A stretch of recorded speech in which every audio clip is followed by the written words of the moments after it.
What's in a word? Why does it matter whether we call someone who breaks the law to enter the country an illegal alien or an undocumented immigrant? What's the difference between a Christmas tree and a holiday tree? It's just semantics, right? Yes. And no. It is just semantics, but semantics means the meaning of words. Words exist so that we might discriminate one thing from another. Without words, we have chaos. And it starts with the first words. A baby says mama to distinguish mommy from daddy. Words shape how we think. They color how we view the world. No one understands this better than the left. They are the masters of words, because they know that words matter. The left has a special gift for euphemisms, soft words selected to sugarcoat harsh realities so as to make those harsh realities easier for us to swallow. But these soft words are insidious. Their sole purpose is to deceive. Race discrimination in hiring and college admissions is refashioned as the much nicer sounding affirmative action. Who would ever oppose an affirmative action? Global warming, which can be measured and challenged, has morphed into climate change, which means essentially nothing because the climate is always changing. When Barack Obama became president, George Bush's war in Afghanistan suddenly transformed into the far less ominous and threatening Overseas Contingency Operation. That's one way to try to end a war, just rename it. The examples are endless.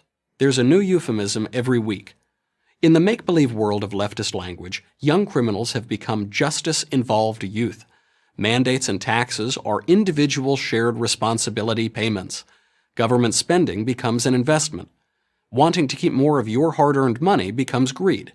Taking more of someone else's money is them paying their fair share. Opposing a Democrat in the White House is obstruction. Opposing a Republican in the White House, resistance. In the name of diversity, the left enforces intellectual conformity. It censors opposing views in the name of tolerance, and it labels all non-left views hate speech. Consider the ongoing battle over pronouns, whether to call a man who thinks he's a woman he or she. Very few people in the country suffer from gender confusion, and we should have compassion for those who do. But the left has invested countless funds, time, and energy to make everyone refer to some men as she and some women as he. Why? Is it because the left is so compassionate? Or is it more likely because so much of the left's cultural agenda is about blurring, even denying, the natural distinctions between men and women? Sometimes it's just an adjective that can change or even negate the entire meaning of the word it describes. Take social justice. Justice means getting what you deserve without favor. Social justice means getting what you don't deserve because you are favored. Here's one we hear a lot these days. My truth. Truth is reality regardless of any individual's feelings or perceptions. My truth is how I perceive things regardless of how they really are. And how about same-sex marriage? Let's not get into the politics. Let's just look at the language.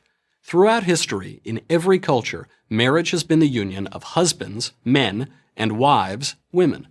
Same-sex marriage is the union of men with men or women with women, but it is most certainly not the union of husbands and wives. Once the phrase same-sex was placed before the word marriage, that is, once the definition of marriage changed, the debate changed. It became about marriage equality.